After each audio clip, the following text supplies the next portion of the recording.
Começando mais uma live do Arte Fora do Museu. Primeira live que a gente está fazendo com uma fundação, fazendo com um instituto.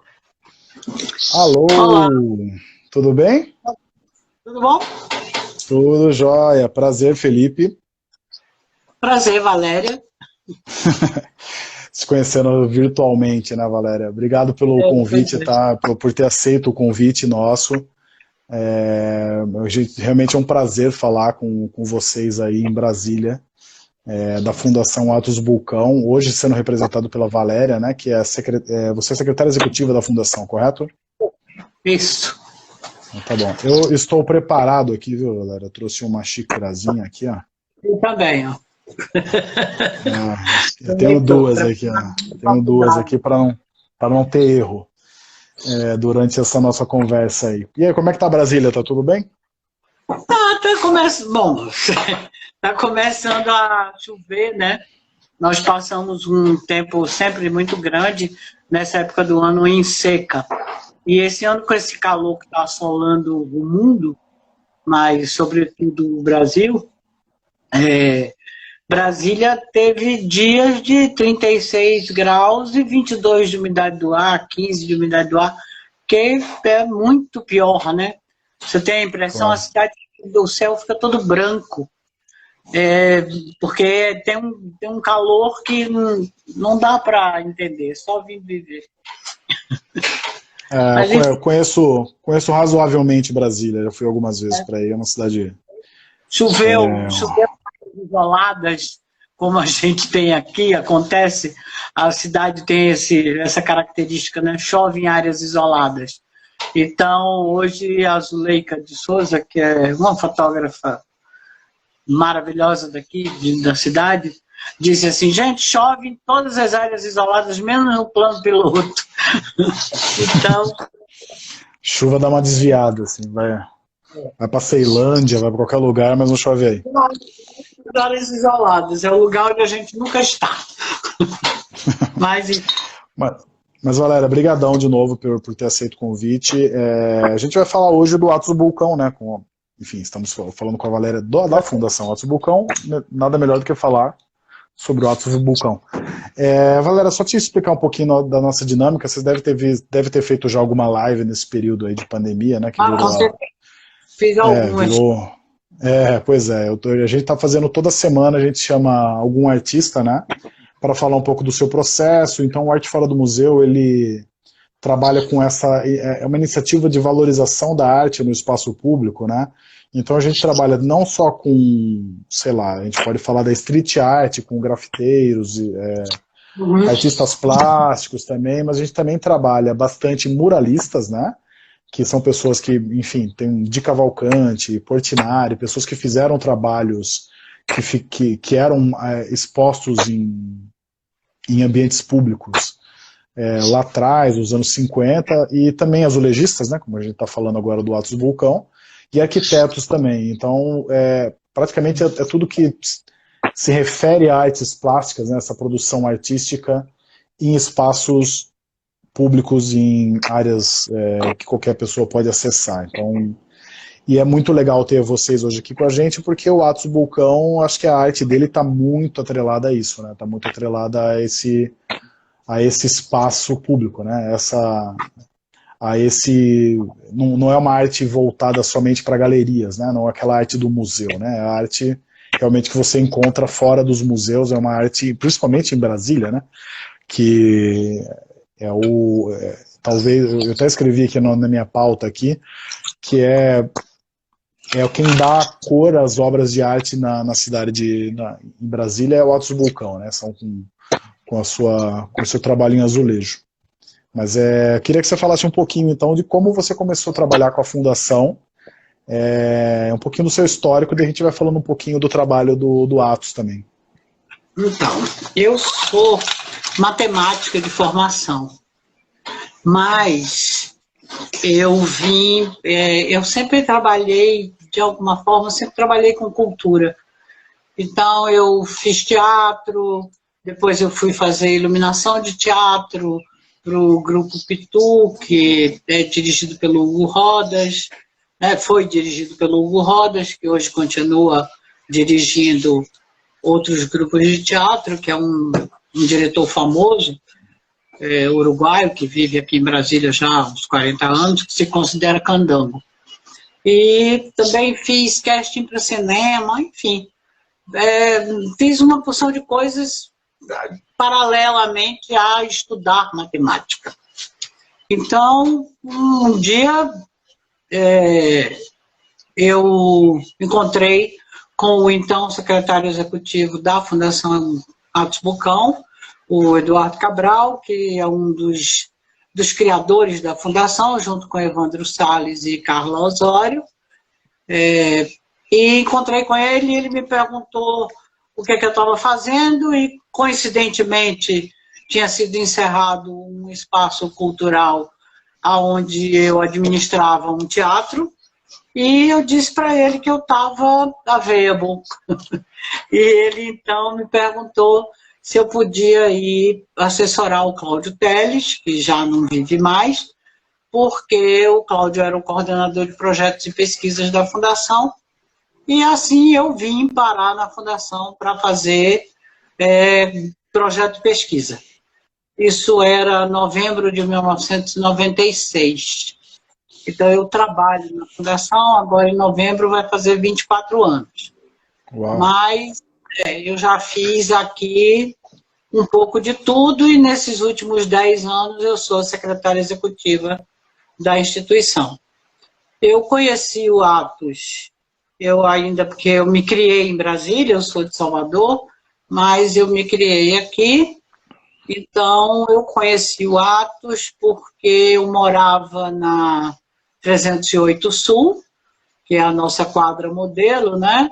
E o Atos morava na W3 e eu tenho um grande amigo, Ralph Guerri, que é um grande artista plástico da cidade, e eu andava junto com o Ralph, ele é um pouco mais velho do que eu. O Ralph ia atrás do Atos para ver o que o Atos estava comprando na papelaria, porque ele queria, depois, um dia, quando ele tivesse dinheiro, comprar as mesmas tintas para pintar. Então, a gente via aquele homem, aquele monsenhor, que era com o que ele parecia, e a gente seguia o monsenhor. Claro que o Atos, em Brasília quase não existia, né? Então, a gente tinha aqui o posto Valença, que tinha uma galeria de arte, antes do Oscar Serafim. Isso era 1968, tá? 1969. E o Atos, obviamente, fazia exposições no posto Valença. Hoje em dia, os Valença são os donos do Casa Parque, né? Que é um lugar de arte, de arquitetura, enfim. E assim, depois eu casei, mudei, fui morar no exterior, morei na África. Quando eu voltei, o Atos já prestava atenção em mim, né? Porque eu já tinha crescido. Antes era mais uma menina que ele não dava bola. Aí nós tínhamos amigos comuns e eu comecei, então, a conviver com o professor. E, enfim, com isso, de convivência e trabalho e etc., nós fizemos uma parceria de amizade. E quando eu internava no Sara, porque ele gostava muito de cinema, então a gente se juntava para muitos eventos. E aí estou eu aqui. É muito importante, não só para a arte brasileira, como para a arte no mundo, porque com esse suporte ele é únicos que faz esse tipo de... Então, o Atos é muito importante para a gente enormemente de divulgar e preservar o trabalho do professor, passar esse conhecimento para as crianças, enfim. E assim estou eu aqui, na Fundação. Legal.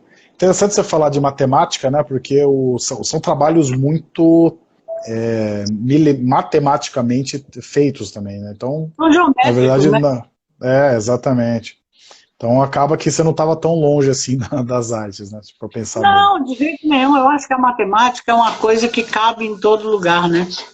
Eu acho Sim. que tem matemática em tudo. Então, é verdade. Né? Deixa eu te perguntar uma coisa. Você falou que conheceu bem o Atos, né? E aí a gente fez uma pesquisa aqui, uma pauta, e aí a gente chegou em alguns perfis dele que falavam que ele era conhecido pelo seu senso de humor. Eu queria que você falasse um pouco desse lado do artista e como isso transparece nas obras dele. Olha, é assim, o Atos era muito quieto. Ele era muito reservado, ele falava muito baixo, ele não era uma pessoa muito expansiva. Eu acho que essa expressividade do trabalho do Atos, essa elegância, essa simplicidade, é exatamente, no trabalho dele, reflete exatamente a pessoa que ele era. Mas ele tinha um senso de humor muito apurado, assim como o seu senso crítico. Então, por exemplo, os alunos dele, da turma formada em 1950, da turma da UNB formada em 1960, sei lá, enfim, de arquitetos que estudou com ele na UNB, dizia que ele tinha uma mesa grande e ele resolveu, por exemplo, que ele criou um vidro que não existia. Então, ele odiava atraso. Então, quando os meninos chegavam atrasados para a aula, que vinham correndo, ele dizia, pá, você vai se cortar, você vai bater no vidro. Não existia vidro. E eu entendeu? Então, ele fazia esse tipo de pegadinha, digamos assim. E uma coisa que eles comentam muito é que o professor seguia olhando, eles tinham uma grande mesa e todos os alunos se sentavam em volta. Ele dava aula, mas ele passava por detrás para ver os desenhos que os meninos estavam fazendo, que os alunos estavam fazendo. E dizia que, de repente, ele pegava um desenho de cima da mesa e começava a olhar e fazia assim, virava de cabeça para baixo. Ele dizia, quando ele virava o desenho de cabeça para baixo, você podia ter certeza que você estava perdido, porque ele ia fazer uma piléria qualquer. Né? E uma dessas ele disse a uma pessoa, a um dos alunos, que na Universidade de Brasília tinha uma faculdade de odontologia muito boa. Para mudar de curso, né? Para mudar de curso. Então ele tinha esse senso de humor assim, refinado, sabe?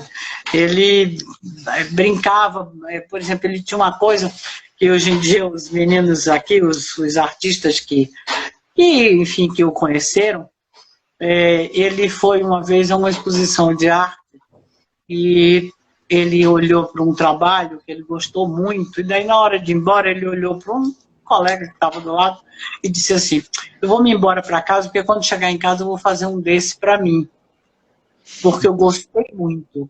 Então tinha sempre esse tom divertido, alegre, entendeu? Mas sempre muito reservado, muito sossegado e muito crítico. Quando ele não gostava e ponto final.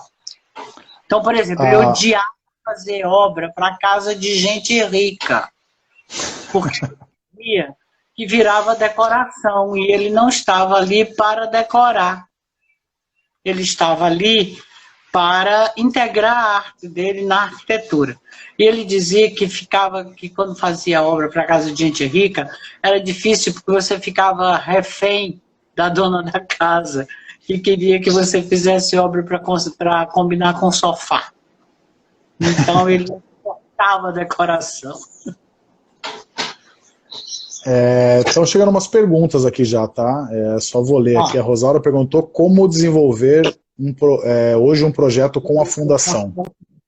Depende do projeto. Como é o nome da pessoa, que eu não estou conseguindo ver? Rosaura. Rosaura, é o seguinte, depende do projeto que você quer desenvolver. Normalmente a gente pede às pessoas que as pessoas nos escrevam, nos mandem e-mails, né, para o e-mail da fundação, que é fundatos, funde como fundação, e atos com TH, tudo junto, fundatos@fundatos.org.br. Então você explica o que é que você gostaria de fazer, e obviamente cada projeto é cada parceria é uma parceria. Tá? Mas não tem problema, nós estamos sempre abertos a propostas, e quando não é possível, a gente diz o que não é possível aquilo, mas tem sempre uma solução, tem sempre uma outra possibilidade. Legal. Eu só vou reforçar aqui que, na verdade, assim, a Fundação foi super solícita com a gente, assim, desde o nosso primeiro contato, mandou outras obras do Atos, falou, seria legal colocar essa, a gente foi colocando mais aqui, acho que dá para colocar muito mais ainda. Obrigado novamente pela a maneira que vocês nos responderam, e também de pronto, assim, vocês também aceitaram o convite para as lives. Foi muito legal, mas é isso, entre em contato com eles, acho que vale a pena. Muita gente mandando acenos aqui, quem quiser mandar pergunta, é só escrever, que a Valéria está aí para isso. Valéria, eu vou fazendo umas pautas aqui, tá? Se quiser me interromper, fica à vontade, tá? De repente eu derivo a sua pauta. Fica à vontade. Aí que a pauta fica legal. Pois é. Se quiser perguntar alguma coisa de mim também, do projeto, a gente faz uma dupla entrevista aqui, sem problema nenhum. Tá bom. Combinado. Vamos lá. Falando um pouco da história dele, né? Em 1945, ele foi assistente do Portinari, né? A gente tinha falado dele agora de pouco, na igreja da Pampulha lá, que é do Niemeyer. Foi ali que começou a colaboração entre o Niemeyer e o Atos, porque os dois são muito ligados, né? Na realidade, o Portinari, porque acontecia naquela época no Rio de Janeiro, bom, falar um pouco do professor para chegar aí, tá? Claro. O Atos é filho temporão, perdeu a mãe com 4 anos, foi criado pelas irmãs, e a irmã mais nova dele tinha 11 anos quando ele nasceu. Então, ela sempre foi a colega dele, mas a outra era mais velha e foi quem o criou, junto com o pai, que era sócio do Monteiro Lobato, e um irmão mais velho que estudava engenharia, né? Então, naquela época, o pai queria, até hoje, né? Quer filho médico, engenheiro, arquiteto, né? Advogado, são as profissões mais, digamos, cotadas. Então, o pai do Atos queria que o Atos estudasse medicina. E o Atos, então, foi estudar medicina. Mas como ele passou a vida, a infância e boa parte da adolescência dele, sendo o acompanhante, o chevalier servant das irmãs dele, as irmãs iam para os salões de arte e enfatiotavam o Atos e levavam o Atos. Iam para tomar chá e levavam o Atos. Iam fazer curso na Avenida Atlântica e levavam o Atos. O irmão do Atos era grande amigo do Francisco Alves e do Noel Rosa. Então, o Atos viveu muitos carnavais. E aí acabou que o Atos, inclusive numa dos desenhos que ele faz, ele ele dedica esse desenho ao afilhado dele e diz ao afilhado que aqueles desenhos de carnaval são desenhos que permearam toda a vida dele, porque inclusive em alguns momentos da vida no carnaval ele desfilava em carros abertos, imprensado entre o Noel Rosa e o Francisco Alves. Então, digamos que a pessoa, né, tinha um histórico cultural, artístico, que vinha por vários vieses, né?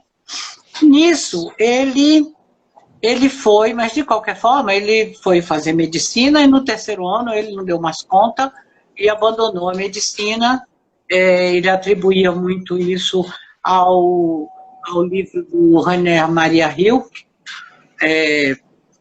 Cartas a um Jovem Poeta, porque é onde ele perguntava se você podia viver sem arte. Se você concluísse que você não podia viver sem arte, então fosse a luta. E ele disse que nesse momento ele se sentiu absolutamente tentado, e também ele trabalhava no Ministério da Educação e Saúde, e ele tinha 2 colegas que faziam teatro. Então ele começou a frequentar o teatro com esses colegas. E daí disso ele começou a fazer figurinos e cenários para o Aníbal Machado, o pai da Maria Clara Machado. E tudo isso acabava assim, num almoço ou num domingo na casa do Portinari, e depois do trabalho num chopp no Vermelhinho. E eles, obviamente, se juntavam todos. E aí, com isto, ele acabou frequentando a casa do Portinari, com o Sclier, levava ele, né?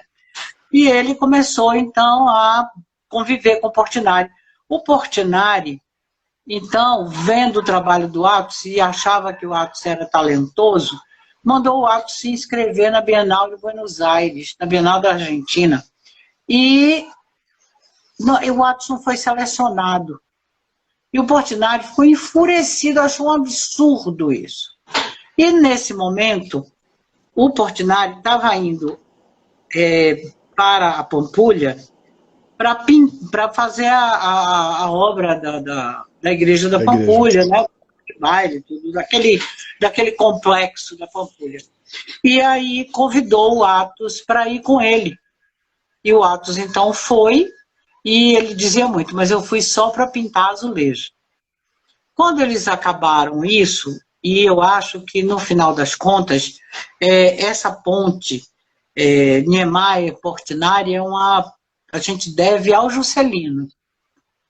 Agora, o Atos entrar nessa tríade, eu acho que é um pouco, porque o Atos trabalhava.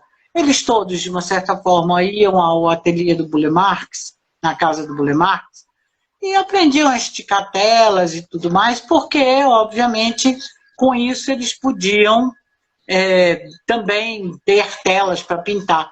E o Oscar passa, vê um desenho que o Atos estava fazendo, e diz a ele, a gente podia fazer um azulejo disso, que seria para o Teatro Municipal de Belo Horizonte, que nunca foi construído.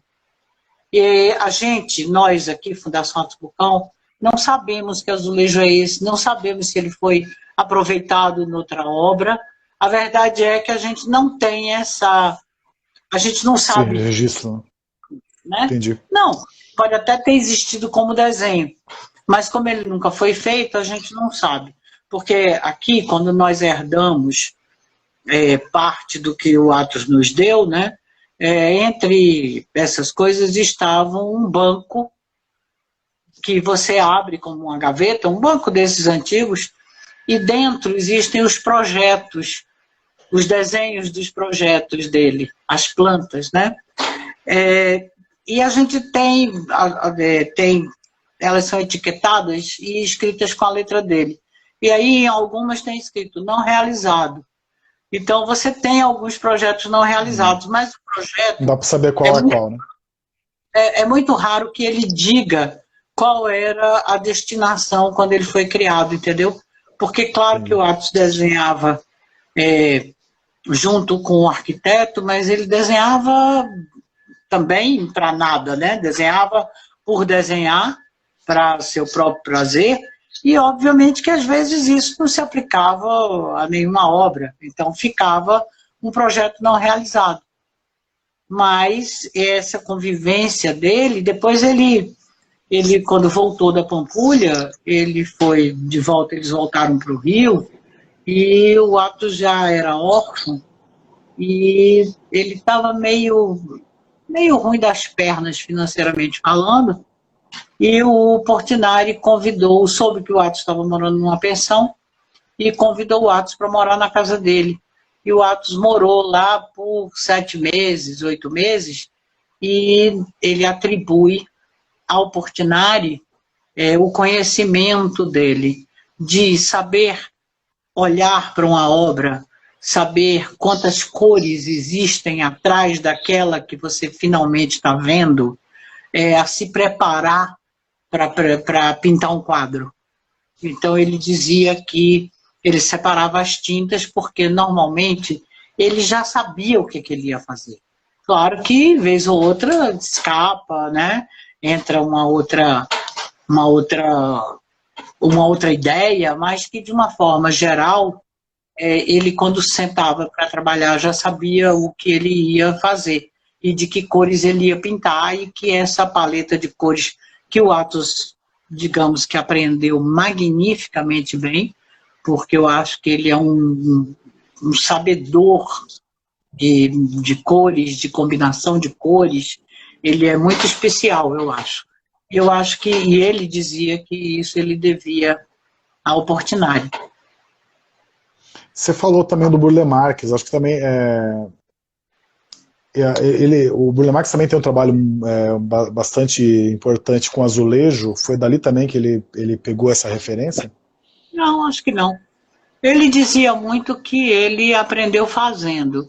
Eu acho que um pouco da azulejaria brasileira tinha se perdido, até que na segunda vinda do Le Corbusier ao Brasil, ele fez essa pergunta aos arquitetos no Rio de Janeiro: por que é que o Brasil tinha abandonado os azulejos de fachada, já que o clima tropical, né, é tão apropriado a azulejos de fachada e etc. E eu acho que com isso, e mais o Palácio Capanema, eu acho que é onde tudo começa realmente a tomar força como azulejaria para, né, a Pampulha, o Palácio Capanema, a vinda do Le Corbusier. Eu acho que isso começou esse olhar para a azulejaria e para a azulejaria como suporte para integração de arte na arquitetura, enfim, e nessa modernidade brasiliense, né? Você falou também uma pergunta que eu tinha separado aqui, que ele chegou a fazer medicina, né? O que levou ele a fazer medicina? Ele tem o pai era médico também? Não. Ah, por causa a profissão, né? O pai mandou. Claro. Ele obedecia pai e mãe, então o pai mandou e ele foi. E estudou 2 anos de medicina. Ele dizia que na medicina o que ele mais gostava era da aula de anatomia, porque ele podia desenhar. Legal. Valéria, outra perguntinha que eu tinha separado aqui é que desde cedo ele já flertava, né, com o mundo da arquitetura, né? A sua primeira exposição foi no Instituto de Arquitetos do Brasil, no Rio, correto? Foi isso, né? Eu queria que você falasse um pouco dessa relação dele com arquitetos, né? Como você até falou que ele não gostava de fazer trabalho de ilustração somente para casa de rico, era o trabalho que tinha que se complementar com a arquitetura. Então eu queria que você falasse um pouco desse projeto, enfim, desse processo dele, né? Se ele pensava junto com o arquiteto, o seu arquiteto vinha com o desenho e ele complementava, como que era feito essas parcerias? Normalmente, o Otto trabalhou com grandes arquitetos, mas as 2 parcerias dele mais conhecidas são a parceria com o Oscar e a parceria com o João Filgueiras Lima, o Lelé, né? Que era o grande arquiteto das escolas, o grande parceiro do Atos para as escolas e para os hospitais, vide a Rede Sara.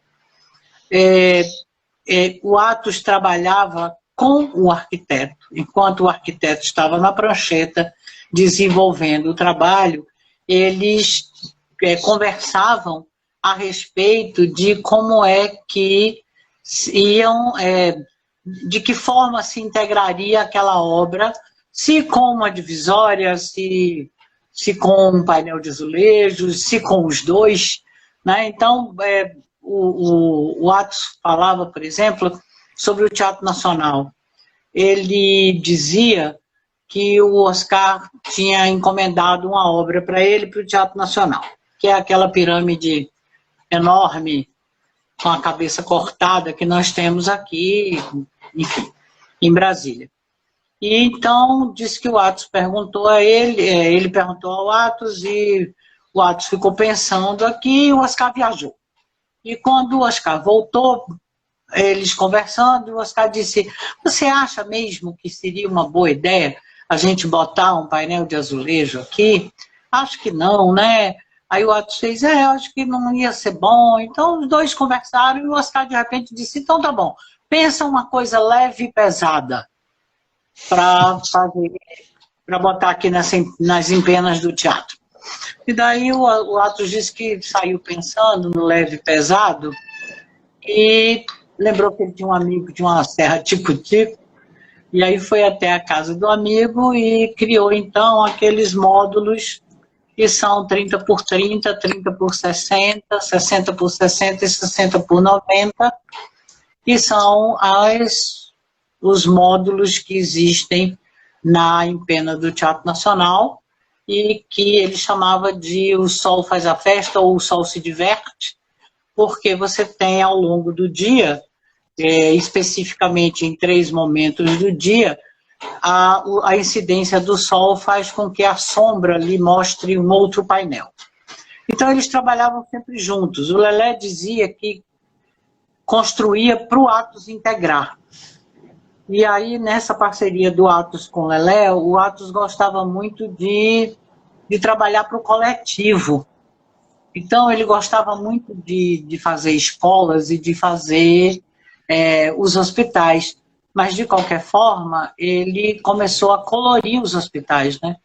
Porque ele achava que você já chegava fragilizado, porque estava doente, e, de repente, se você encontrasse uma obra colorida, um relevo, aquilo ia alegrar seu dia mais do que um hospital todo branco.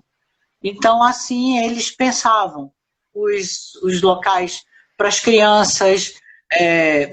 Não era só o Lelé pensar na arquitetura que é fresco, sem precisar de ar-condicionado, mas eles pensavam na combinação de cores, nos objetos, no mobiliário, entendeu? O estudo de cores das cadeiras, para facilitar a compreensão das pessoas que iam utilizar o espaço do hospital. Enfim, eles trabalhavam sempre juntos, arquiteto e acaba sendo um trabalho muito coletivo, né? Uma coisa não funciona sem a outra. Né? Era uma parceria, uma verdadeira parceria.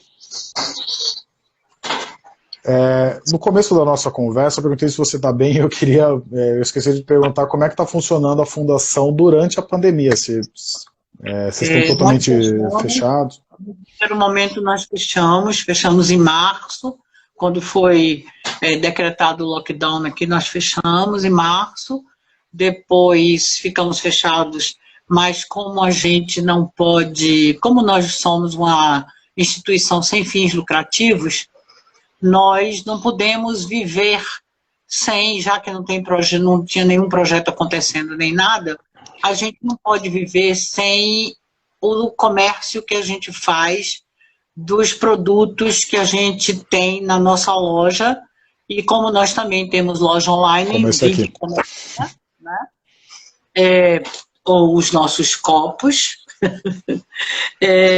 nós então começamos a dar bastante força à nossa loja online. E, obviamente, entramos no programa do governo, né? Que o governo de redução, quando nós voltamos a funcionar, primeiro abrimos a loja só a porta e as pessoas não podiam entrar. Depois, e hoje em dia continua do mesmo jeito, só podem 5 pessoas presencialmente ao mesmo tempo na loja. Aqui no escritório também fizemos a mesma coisa, fizemos os rodízios. Enfim, a gente está trabalhando ainda em horário reduzido. Eu, como eu já sou sexagenária, então eu pertenço ao grupo de risco, então eu estou voltando à fundação presencialmente, agora, a partir de setembro, que eu comecei a voltar, mas eu ainda não venho todos os dias e venho aqui para cima, né, para o escritório, e aqui nós somos poucos e somos separados por paredes, por divisórias, então assim seguimos, mas seguimos apertados financeiramente falando, tivemos redução do aluguel pelo proprietário, fizemos o contrato com o governo, enfim, a gente vai fazendo uma conta de chegar, né? Todo mundo, né?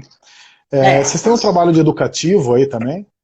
Temos, a gente tem, na realidade, desde o ano de 2009, o Atos é matéria obrigatória na grade curricular da Secretaria de Educação do Governo do Distrito Federal.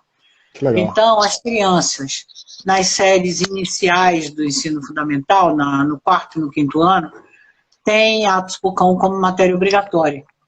E com isso, nós desenvolvemos vários projetos, e esse último que nós estamos agora esperando as crianças voltarem para a escola, e está suspenso, eu acredito que até 2021 a gente não vai retomar, é um projeto que se chama Atos para Preservar Atos Vulcão.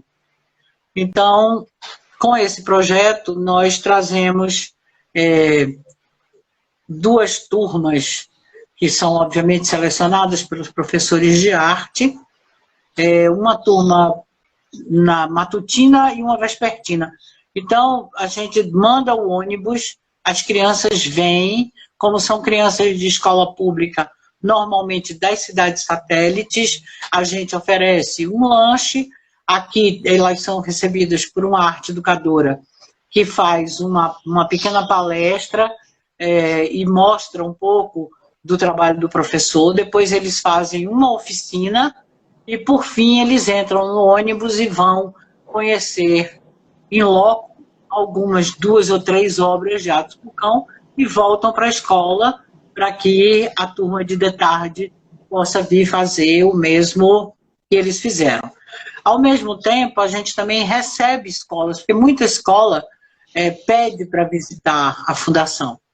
E apesar da gente ainda não ter uma sede definitiva e com bastante espaço, mas a gente consegue receber até 20 crianças de uma vez na nossa galeria, porque nós temos uma pequena galeria de arte, onde nós fazemos exposições da obra do Atos, e a gente oferece também oficinas, né?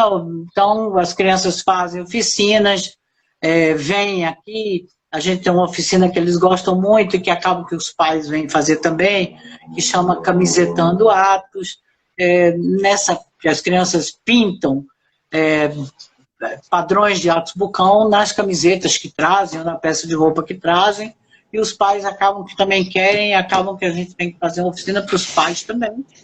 Então, e ao mesmo tempo... Crianças de todas as idades. De todas as idades. E a gente organiza umas palestras. Então, palestras sobre o patrimônio. Então, nós convidamos uma pessoa que trabalhou com patrimônio durante, sei lá, a vida. Né? Então, ela vem, uma ex-funcionária, uma funcionária aposentada do IFAM, que trabalhou com patrimônio, vem falar de patrimônio. O professor Coutinho, que é um arquiteto aqui de Brasília e que está aqui faz muitos anos e que formou muitos dos arquitetos que existem na cidade hoje em dia. Então, ele vem falar sobre Brasília e sobre sua arquitetura e sobre o seu plano, enfim. Então, a gente faz para todas as idades, mas a gente visa muito a criançada e os adolescentes. A gente tem também o Jornal Radical, que é um jornal que existe desde 1996, agora ele está um pouco parado, bom, esse ano ele está completamente parado, mas que normalmente é um jornal que é usado em sala de aula no ensino, no ensino médio, é usado em sala de aula como material didático. Então, a gente tem um grupo de alunos que, enfim, são selecionados de várias escolas, de várias cidades satélites, e que escolhem o tema que eles querem tratar.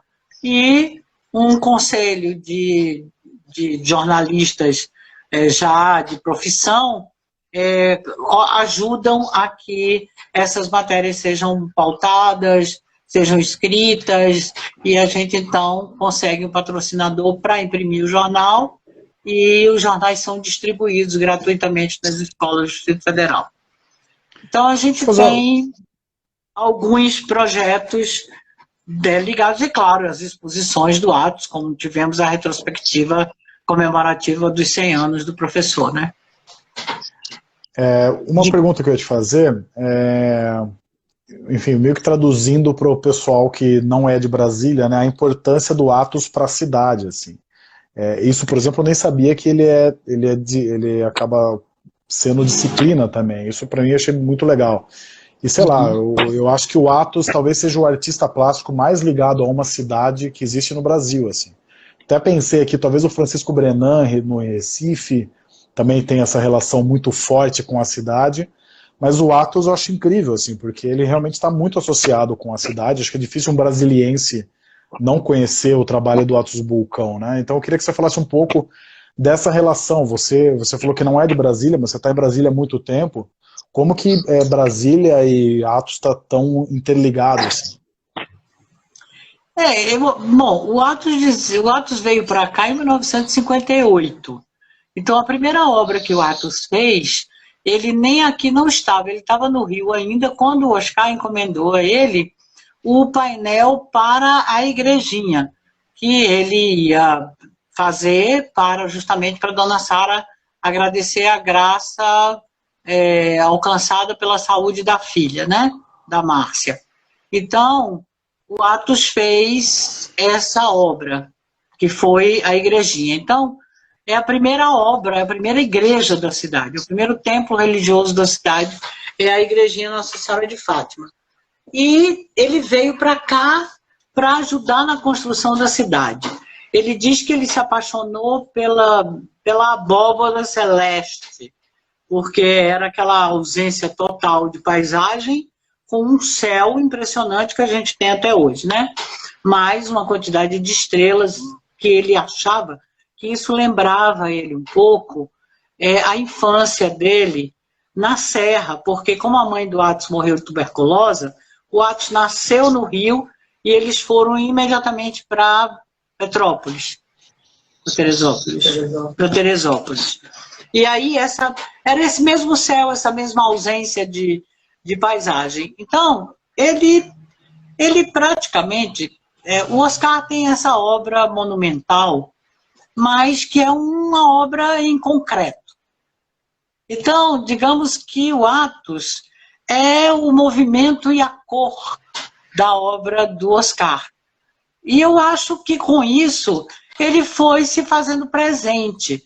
E ele é uma pessoa que acreditava que a arte tinha que estar à disposição de todo mundo. Então, isso que, aliás, vai perfeitamente de encontro à obra fora do museu, né? Sim. Então, quer dizer, o Atos está presente na vida da gente em qualquer situação. Eu acho que, às vezes, a gente nem percebe que está passando por um Atos Bulcão. Porque você tem o Atos na escola, na casa dos amigos, no teatro, na igreja, no hospital, entendeu? Então, o Atos se mistura a Brasília. E a obra monumental do professor é que pontua, eu acho, a capital. Então, realmente, é impossível você ir ao Congresso Nacional, por exemplo, e ter a quantidade de obras do professor que tem e você ficar imaginando o que seria daquele congresso sem Atos Bulcão. Seria uma obra grandiosa de arquitetura, mas, digamos que assim, sem cor e sem graça para mim, tá? Não Sem quero com vida. isso, dizer que o Oscar não tem graça, mas eu acho que o Oscar tem mais graça porque se associou a esses grandes nomes, que não é só o Atos, né? Mas o Sesquiat, o Bruno George, e, enfim, o Rubem Valentim, todas essas pessoas com as quais, a Marianne Perrette, e todas as pessoas com as quais ele fez parceria ao longo da vida. Você sabe dizer em quantas cidades a gente pode encontrar obras do Atos? Vocês têm Assim noção disso? não posso começar a enumerar para você. Por exemplo, o Lelé fez tribunal regional eleitoral em todas as capitais, quase em todas as capitais nordestinas, do Nordeste brasileiro. E em algumas do Norte. Então você tem atos, vamos lá, em Salvador, em Recife, no Piauí, em Teresina, em Fortaleza, me ajude aí, Vitória, em Campo Grande, na Paraíba, em Campinas, em Campina Grande, né? Daí você tem Brasília, Rio de Janeiro, São Paulo, Belo Horizonte. Ele só não foi Araras, São Paulo, né? São Paulo capital, que tem no Memorial da América Latina. Eu moro perto do memorial onde tem esse daqui, tem um café ali. Exatamente. Esse daqui. Então, o Atos está em muitos lugares. E no mundo, né? Porque você tem isso que eu queria saber, no exterior, né? Você tem Atos em Paris, em São João de Capo Ferrat, em Milão, na editora Mondadori. Você tem Atos na Nigéria, você tem Atos em Cabo Verde, você tem na Argélia, na Índia. Acho que eu me lembro. Tem aquela em Riad, na Arábia Saudita. Assim, né? De rápido. Pode ser que eu tenha escapado alguma, mas tem atos pelo mundo. Quando eu atualizar o site, eu vou ter que ligar para vocês, aí ficar 1 hora no telefone para colocar todas as obras. Uma coisa que eu ia falar para vocês, enquanto você estava falando, eu esqueci, mas lembrei aqui já. Se você quiser usar o Arte Fora do Museu, porque ele é um guia virtual, né? Durante o educativo com as crianças, fica à vontade. A gente pode até fazer um roteirinho para vocês, que pode ser legal, porque ele mostra, quando você está navegando no site, ele mostra exatamente onde você está, né? Então, se você está, tipo, a 200 metros da igrejinha, ele mostra, te localiza ali, pode ser uma ferramenta legal para vocês.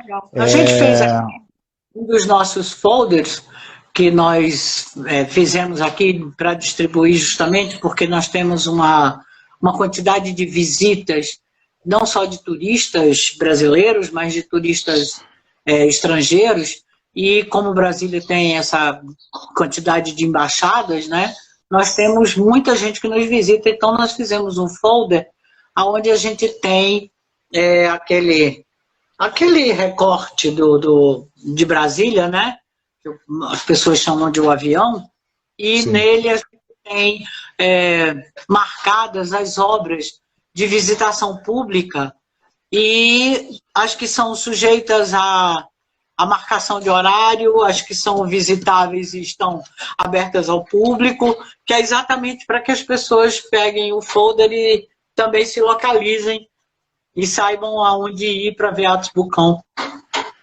A Rosaura perguntou, acho que é referente àquela lista enorme que a gente estava fazendo, onde que a gente pode acessar todas essas obras. No site da Fundação tem listado todas essas obras? No site da Fundação, na galeria virtual, nós temos quase todas. E algumas com mais imagens, outras com menos, mas tem inclusive as das residências particulares, que a gente não, obviamente, não sinaliza no nosso mapa, porque visitá-la, claro. Seja amigo do dono, né? Para visitar. Mas, Valéria, de verdade, viu? Se você quiser pegar esse acervo aí, a gente pode conversar depois, um outro dia, uma outra hora, mas acho que a nossa ferramenta é bem interessante, assim, a gente pode fazer uma parceria bem legal aí. Pra gente é legal, acho que pra vocês é legal também. Claro, quanto mais divulgar, melhor, né? É sempre bom. Claro, sim, Quanto mais exatamente. tiverem acesso a Atos Vulcão, olha, no site, respondendo um pouco mais a Rosaura, no site, além da gente ter a galeria virtual, na galeria virtual, as obras, nós temos também, além das obras, nós temos uma fortuna crítica bastante boa, porque nós fizemos uma reunião de vários textos, de vários críticos, curadores, estudiosos de arte, que escreveram sobre a obra do Atos. Então, nós disponibilizamos isso. Nós disponibilizamos o catálogo da exposição do centenário, né? Também o nosso catálogo do nosso acervo, da Fundação Atos Vulcão, e um pouco da história da Fundação, mas, sobretudo, sobre o artista e fotografias dele e tudo mais, para que as pessoas possam passear à vontade. E, claro, a nossa loja online, que está lá também a serviço de quem não quiser vir e comprar alguma coisa. Eu queria que você falasse um pouco do trabalho da Fundação em preservação do legado dele e das obras em espaços públicos, né? Só fazendo um gancho aqui, enfim, teve uma notícia faz acho que umas 2, 3 semanas que apagaram uns azulejos que tinha no Nordeste, não lembro que cidade que era, e todo mundo falou, acho que é do Atos Vulcão, acho que nem era dele, né? E tiraram todos. Olha, entrou agora o nosso grande sabedor de Atos Vulcão, o nosso professor doutor Agnaldo Farias, que acabou de entrar. Obrigado, Agnaldo. Um abraço. Mas eu queria que você falasse um pouco como é que vocês trabalham isso daí, né? Porque vocês têm um acervo de vocês aí físico, claro, né? Mas acho que um pouco do trabalho de vocês também é preservar o legado deles em espaço público. E daí tá no espaço público, está sujeito a algumas intempéries aí. É o seguinte, as obras são, obviamente, dos seus donos, né? Então, o que está em espaço público governamental é de responsabilidade federal ou distrital, né? Dependendo de em qual seara se encontra. Mas a gente tem, como a obra do Atos é muito querida, o Atos é um artista muito querido na cidade, então eu digo que a gente tem uma porção de olheiro. Então as pessoas avisam, olha, o fulano tá, aquela obra assim, está precisando de restauro. As escolas também entram em contato com a gente. Então, de uma certa forma, nós somos convidados a restaurar as obras. Como nós somos uma instituição sem fins lucrativos e nós só podemos, a gente não tem ingerência na casa dos outros, né? Então, o que a gente pode fazer a gente faz a visita, quando nós somos solicitados, nós vamos ao local, fazemos a visita com um restaurador, que trabalha conosco já há muitos anos, ele faz uma análise da restauração que vai ser necessária, nos manda um relatório com custos, com todos os valores, nós então botamos o relatório no nosso modelo e enviamos às instituições. Às vezes, na maioria das vezes, as pessoas nos contratam para fazer justamente esse trabalho, porque nós temos enfim, a chancela do professor é nossa, né? Nós que fomos, enfim, escolhidos por ele para representá-lo, para preservar a sua obra e, enfim, para ver o que se pode fazer com a preservação do patrimônio no nosso país. Ora, muitas vezes a gente, eles nos avisam, olha, o fulano está querendo botar abaixo uma obra do Atos Vulcão, ou então, você viu, Valéria, que a obra do Atos na Desbrave fizeram uma parede de drywall em cima, em frente, para cobrir a obra? Então, o que a gente faz? Como nós não temos poder de polícia, a gente, então, se reporta ao Ministério Público, mais ao promotor de patrimônio e meio ambiente, que é uma figura que tem muito interesse em tudo isso. Então, por exemplo, recentemente, 2018, nós transferimos, o Atos tem uma divisória, uma obra que parece uma cortina, que é feita de chapas metálicas pintadas. E ela foi colocada no aeroporto num determinado lugar, onde, na época, fazia todo sentido, porque integrava, a obra era integrada ao aeroporto. Foi feita uma parceria entre o Atos e o arquiteto Sérgio Parada. Quando a Inframérica tomou a responsabilidade do aeroporto, a Inframérica, nós fomos chamados porque eles queriam botar... Oi, Rafael. A Inframérica queria primeiro botar abaixo os 2 satélites de azulejo do Atos, que são imbatíveis, que é onde você entra, quando você desembarca em Brasília, aquilo faz parte do desembarque. Né? Então, eu disse a eles que não ia ser possível. Mas acontece que por aqui vai passar. Eu disse, não, moço, por aqui não vai passar. A obra está tombada.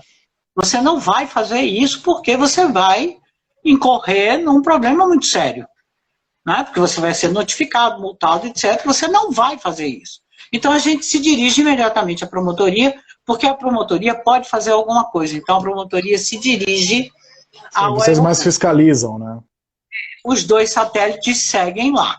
Mas o que eles fizeram? Eles não deram ouvidos ao que nós dissemos, de que a obra dessa divisória não podia ficar escondida pela sala VIP, e eles construíram a sala VIP na frente. E aí uma obra que tem 138 metros lineares ficou com talvez uns 5 metros à vista. Nossa. Então, de novo, eu entrei em contato com o Dr. Roberto Batista, que é o nosso promotor de patrimônio da cidade, do Distrito Federal, né? E o Dr. Roberto, então, notificou eles. Nós passamos, sei lá, 4 anos nessa batalha, porque até encontrar um lugar que fosse, pelo menos,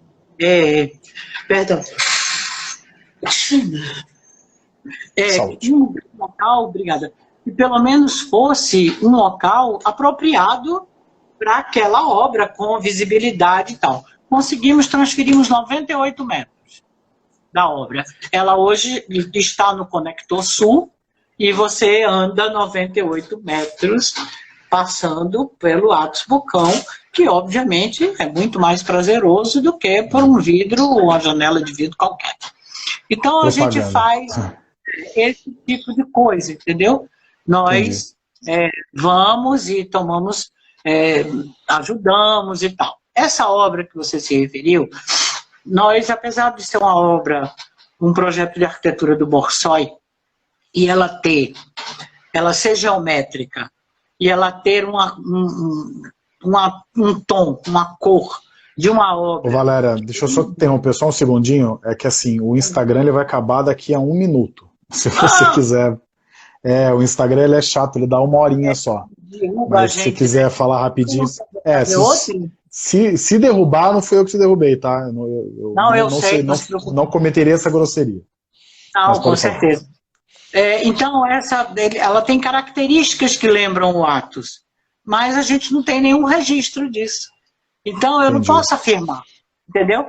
E é muito engraçado, se é que seja engraçado isso, mas é muito estranho que você tenha uma universidade que tem um prédio modernista, não importa se o azulejo é de Atos Bucão ou não, você tem uma obra modernista feita por um arquiteto que, se ele botou azulejo nessa obra, essa obra tem que ser preservada, aquilo é uma universidade. Uma universidade não pode botar abaixo uma obra de um arquiteto do porte do Borsoi. Então, o que precisa no Brasil, eu acho, é educação patrimonial. A gente precisa ensinar as pessoas que o nosso patrimônio é nosso, que o patrimônio brasileiro pertence ao brasileiro e que esse a gente tem que cuidar, ao invés de ficar guardando dinheiro para ir ver o patrimônio dos outros. Então Galera, é isso que eu acho. você, olha, belíssimas palavras para encerrar essa live aqui. Eu vou me despedir rapidinho aqui, antes que o Instagram me derrube. Mas obrigado novamente. A gente vai continuar se falando. Acho que tem algumas parcerias legais aqui que a gente pode pensar em fazer. Acho que a gente é muito fã do trabalho do Atos, assim, enfim. Quem vai para Brasília não tem como não notar. Eu moro do lado, meio perto aqui do Memorial, então sempre quando o café estava aberto, eu ia lá. Eu acho, ele não voltou a abrir ainda, mas enfim. Mas Valéria, brigadão novamente. Se quiser uma última palavra, fica à vontade. Bom, eu quero avisar para vocês que nós lançamos a campanha do calendário ilustrado Atos Bucão. O calendário está no Catarse e ele é maravilhoso. E esse ano nós vamos fazer o calendário homenageando os profissionais de saúde, porque eu acho que é o ano deles, né? Porque sem eles a gente não é muita coisa. Nesse ano, então, foi um horror. Então, é preciso que a gente faça alguma coisa. E nós escolhemos usar a obra do Atos, as parcerias do Atos em todos os hospitais por onde ele andou, para fazer essa homenagem aos profissionais de saúde. Então, por favor, nos ajudem, entrem no Catarse ou na Fundação Atos Bucão, e aqui vocês vão encontrar todas as maneiras que vocês podem de colaborar com a gente. Outra coisa, nós estamos aqui, basta você botar no Google Fundação Atos Bucão, que você será imediatamente encaminhado para a gente. Nós estamos absolutamente às ordens e à disposição de vocês. Eu quero agradecer muito por vocês terem participado, tá? E qualquer coisa que vocês precisem, nós estamos aqui, a Fundação está sempre de portas abertas para receber as pessoas que amam o trabalho de Atos Bucão. Muito bem. Eu que agradeço novamente. Só para encerrar, vou encerrar com uma frase da Rosaura aqui, que ela te cita, ela fala assim, ó, guardar dinheiro para olhar a cidade dos outros é ótimo, da sua frase. E ela fala assim, vamos cuidar e preservar as nossas cidades. Acho que é isso daí, acho que fica esse recado. Brigadão de novo, Valéria. Ó, só lembrando, essa live aqui fica no nosso Instagram. A gente joga também no YouTube e depois ela vira também um podcast. E depois eu te mando todos os links aí também para vocês divulgarem nas suas redes, que acho que foi uma bela aula aí. Obrigado, viu, Valéria? Imagina, é um prazer sempre falar do Atos. Obrigada, Felipe, pelo convite. Que é isso, eu que agradeço. Beijão, tchau, tchau. Beijo.